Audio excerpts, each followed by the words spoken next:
নমস্কার, আমি Rajshri Bandyopadhyay, BTC news বাংলাদেশে ভারতের বিশেষ প্রতিনিধি। এই মুহূর্তে উপস্থিত আছি হেদুয়া সংলগ্ন ধরভিলাতে, যেখানে কবিতার আলো পত্রিকার প্রকাশ রয়েছে এবং সেই প্রকাশ যে পত্রিকার হচ্ছে সেটি একটি বিশেষ সংখ্যা। 200 বছরের আলোকে মাইকেল মধুসূদনকে নিয়ে এই পত্রিকা প্রকাশ। চলুন আমরা প্রেক্ষাগৃহে প্রবেশ করি। আলোর পক্ষ থেকে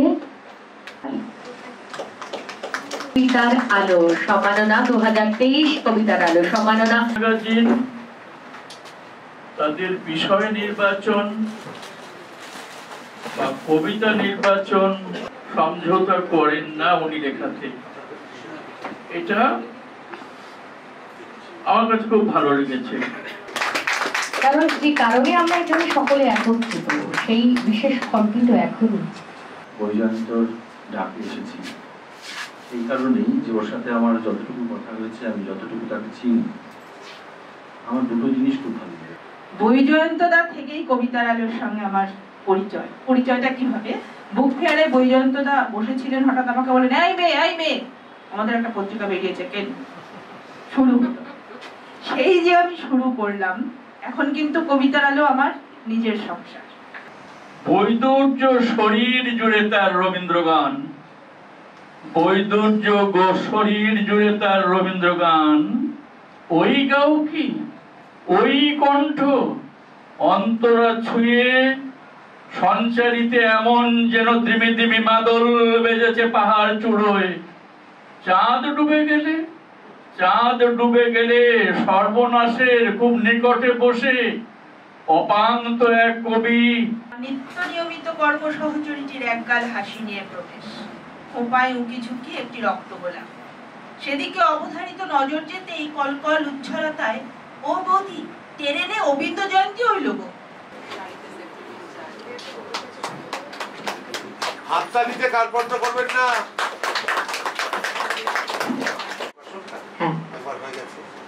আমাদের পত্রিকা প্রকাশ হয়ে গেছে, কিন্তু বেজে ওঠে তাতার্থই, অঘটন এভাবেই ঘটে।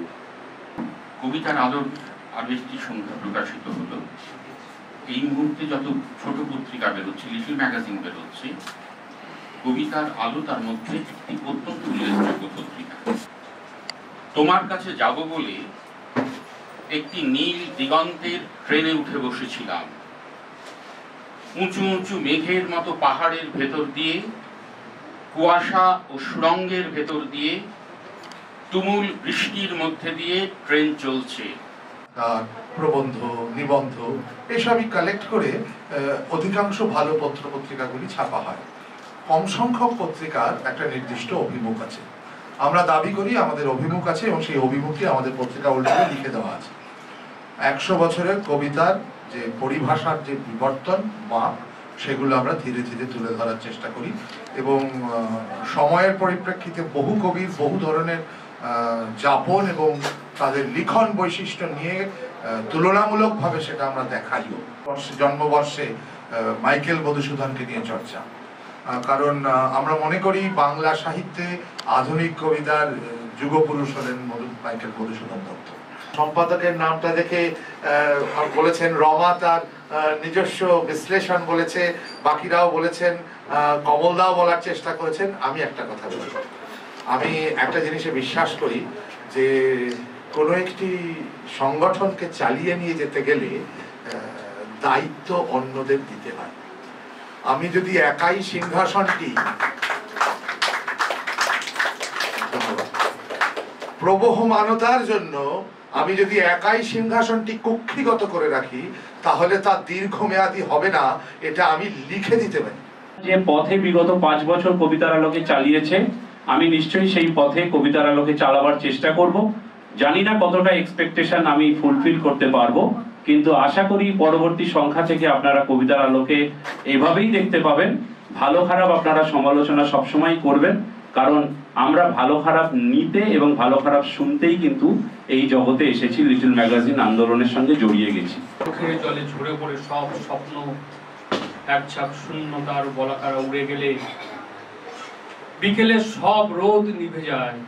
বর্ষা মঙ্গল ছমছম সুরে পাগল পাড়া, মেঘ মল্লার বেজে চলেছে ঋণ ঋণে কাকুরির প্রায়। প্রসিদ্ধ কবি, আমাদের অগ্রজ কবি অতনু ভট্টাচার্যকে জিজ্ঞাসা করব, কবিতার আলোর যে বিভিন্ন কনসেপ্ট নিয়ে কাজ করে, যেমন এবার মধুসূদনকে নিয়ে কাজ করছে, তো এরকমভাবে বিশেষ সংখ্যা প্রকাশের মাধ্যমে কবিতা আলোর কি সেই সব ব্যক্তিদেরকে আরও বেশি করে পাঠকের কাছে পৌঁছে দিতে চাইছে? হ্যাঁ, নিশ্চয়ই। প্রথমেই বলবো যে কবিতার আলো এই পত্রিকার বিশেষ বৈশিষ্ট্য যেখানে, সেটি হচ্ছে যে লিটল ম্যাগাজিন তার যে নির্দিষ্ট বৈশিষ্ট্য রয়েছে, তার যে নির্দিষ্ট আদর্শ রয়েছে, সেই ধর্মটিকে সম্পূর্ণভাবেই আমি যতদূর দেখেছি সে রক্ষা করে চলেছে। ফলে এই দিক থেকে দেখলে আমি বলবো যে কবিতার আলো একটি বিশেষ কাজ করে যাচ্ছে লিটল ম্যাগাজিনের ক্ষেত্রে। পেয়ে গেছি একেবারে প্রবাদ প্রতিম ব্যক্তিত্ব কবি কমলেশ শিকদার মহাশয়কে। তো আমি কমলদার কাছ থেকে জিজ্ঞেস করব যে এই বিশেষ সংখ্যা প্রকাশের পেছনে কারণ কি? এই ব্যাপারে সম্পাদক বা বৈজয়ন্ত রাহা একটু বলেছেন যে মধুসূদনের এবার 200 বছর হচ্ছে। আমরা 200 বছরের কি আস্তে আস্তে মধুসূদন আমাদের স্মৃতি থেকে সরে যাচ্ছে? যদি সরে যায় সেটা একটা সাংঘাতিক ব্যাপার ঘটতে চলেছে। যে অমৃতাক্ষর ছন্দের জন্যে আমরা আজ তার কাছে উপকৃত, তিনি এমন একটা প্রতিভা যে যিনি ইংরাজি দিয়ে শুরু করে শেষ বয়সে উনি যখন বাংলাতে আসলেন একটা বিস্ফোরণ ঘটিয়ে দিলেন। এমন মানুষটাকে আমরা যাতে ভুলে না যাই, প্রতিনিয়ত যাতে তাকে মনে রাখি, তাকে নিয়ে আমরা চর্চা করি, অন্তত 200 বছরের আবার তাকে নিয়ে চর্চা করা হোক। তাকে সম্মান জানিয়েই তাকে নিয়ে আমরা দিনের পর দিন বিভিন্ন পত্রিকাতে তাকে আমরা স্মরণ করব, এটা আমাদের দায় বলে আমি মনে করি। আমি কবিতার আলোর সম্পাদক বৈজয়ন্ত রাহাকে পেয়ে গেছি, যিনি একাধারে কবি, অনুবাদক এবং সাহিত্যিক। লিটল ম্যাগাজিনের সেই উদ্দেশ্যটা কাজ করছে যে কবিকে যাতে মধুসূদনের মতো কবি, যিনি অমৃতাক্ষর ছন্দের স্রষ্টা, সেরকম একজন কবিকে যাতে পাঠক না ভুলে যায়, আবার তাকে আমাদের সামনে এনে দাঁড় করা, এরকম প্রতিশ্রুতি কি দিতে চলেছে কবিতার আলো? হ্যাঁ, প্রশ্নটা খুব গভীর প্রশ্ন এবং খুব সংবেদনশীল প্রশ্ন। ঠিক এরকম একটা সংবাদ আমরা, এরকম একটা ইঙ্গিত আমরা এই সংখ্যাটির মাধ্যমে দিলাম সাহিত্য জগতে। আমরা কবিতার ক্ষেত্রে আধুনিক সাহিত্য যার কাছ থেকে শুরু হয়েছে মধুসূদন দত্ত, তাকে তুলে এনে আমরা এই কথাটা বলতে চাইলাম যে এইভাবে যারা বিশেষ অবদান রেখেছেন বাংলা সাহিত্যে এবং যারা মানুষের স্মৃতি থেকে হারিয়ে যেতে বসেছেন, তাদেরকে আমরা ফের তুলে নিয়ে আসতে চাই।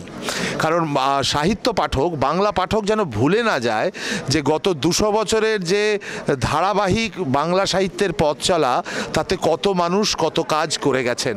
আমাদের অগ্রজ প্রবাদ প্রতিম ব্যক্তিত্ব কবি, লেখক, সাহিত্যিক কবি সায়েদ হাসমাদ জালানকে, এই বিশেষ সংখ্যাটি সম্পর্কে কবির কাছ থেকে আমি কিছু জেনে নিতে চাইব।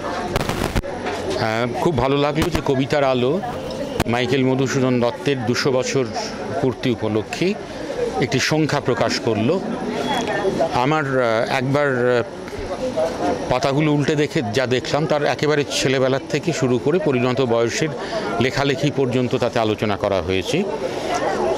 মাইকেল মধুসূদনকে নিয়ে তার 200 বছর পূর্তি উপলক্ষে এই যে আলোচনা, এটা বিভিন্ন জায়গায় হচ্ছে, বিভিন্ন পত্রপত্রিকা বেরোচ্ছে, সেমিনার হচ্ছে। এটা আমার কাছে খুব ভালো কাজ বলেই মনে হচ্ছে। আসলে শতবর্ষ উপলক্ষে আমরা অনেক পুরনো লেখক, কবি বা মনীষীদের নতুন করে যে চর্চা করছি, নতুন করে তাদের আলোচনা করছি, এবং বিশেষ করে মাইকেল মধুসূদন, যিনি আধুনিক বাংলা কবিতার একটা স্তম্ভ, তো তিনি, তার জীবনটাও এত বৈচিত্র্যময়।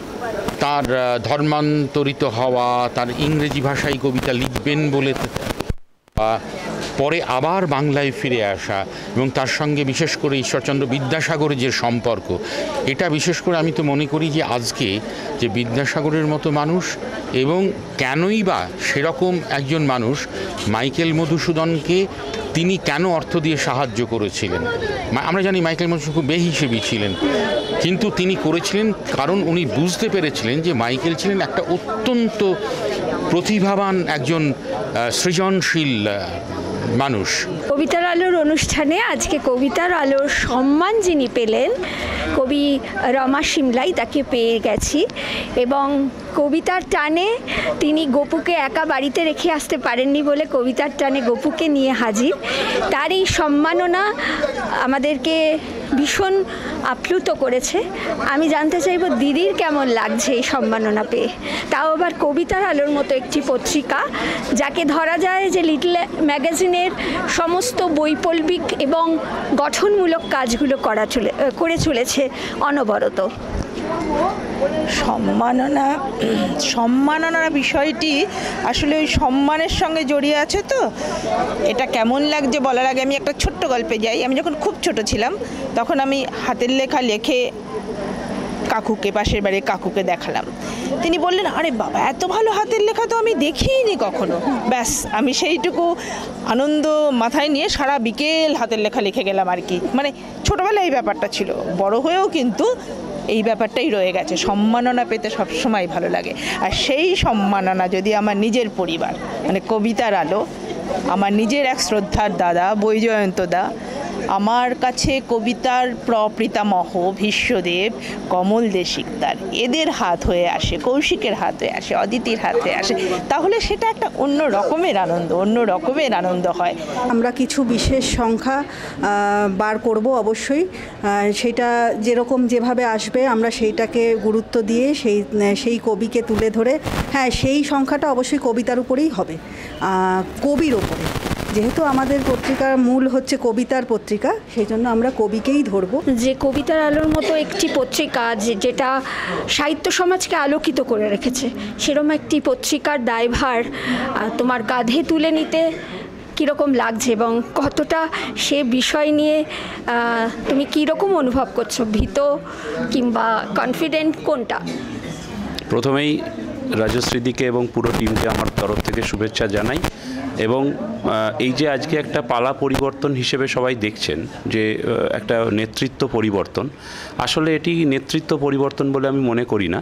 এটি আসলে একটি সামান্য একটা পদের একটু অদল বদল। কারণ হচ্ছে সবসময় একটা সংগঠনকে চালিয়ে নিয়ে যেতে গেলে আমাদেরকে কিছু সিদ্ধান্ত নিতে হয় এবং সেই সিদ্ধান্তর দিকে আমাদেরকে হেঁটে যেতে হয়। তো আজকে যে সিদ্ধান্তটা নেওয়া হয়েছে সেটা আমাদের যিনি সম্পাদক ছিলেন, এখন সভাপতির পদে তিনি আলোকিত করবেন, বৈজয়ন্ত রাহা, তিনি একটি মিটিংয়ে আমাদের সঙ্গে আলোচনা করে সিদ্ধান্তটি নিয়েছিলেন। এবং সবথেকে বড় কথা হচ্ছে আমরা দাদার তরফ থেকে, বৈজয়ন্ত রাহার তরফ থেকে এই বার্তাটি তিনি দিতে চেয়েছেন যে এটি সংগঠনের একটি সিদ্ধান্ত। সংগঠন যেভাবে এগিয়ে যায় এবং যার কাঁধে ব্যাটনটা তুলে দিতে হয় সেইভাবেই দাদা দিয়েছেন। আমি সাদরে সেই দায়িত্বভার গ্রহণ করেছি। আমি আশা করব কবিতার আলোর যে একটা এক্সপেকটেশান আছে, যা আমরা জানি কবিতার আলো বিগত 5 বছর ধরে একটা জায়গা নিয়েছে, সেই জায়গাটা আপনারাও জানেন, আপনারা পড়েন কবিতার আলো, তো সেই জায়গাটা আমি আশা করছি আগামীতেও আমি ধরে রাখতে পারবো।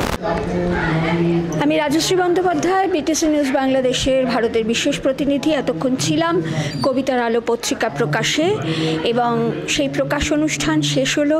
আপনারা শুনলেন কবিতার আলোর পক্ষ থেকে যা প্রত্যয় করা হলো, যা যেভাবে পত্রিকাকে নিয়ে যেভাবে এগিয়ে যাওয়ার কথা বলা হলো এবং তাদের যে পরিকল্পনা, যে কবিতার আলো যাতে দীর্ঘজীবী হয় তার জন্য তারা যে পরিকল্পনা নিয়েছেন, সেই পরিকল্পনা সত্যি অভাবনীয়। এবং আশা করি তাদের এই বিশেষ সংখ্যা, মধুসূদনকে নিয়ে সংখ্যা পড়ে সত্যি সত্যি পাঠক উপকৃত হবে এবং মধুসূদনের জীবনের অনেক তথ্য জানতে পারবেন, তার কবিতা নিয়ে অনেক কথা, অনেক তথ্য, এগুলো জানতে পারবেন। সকলে ভালো থাকবেন। নমস্কার।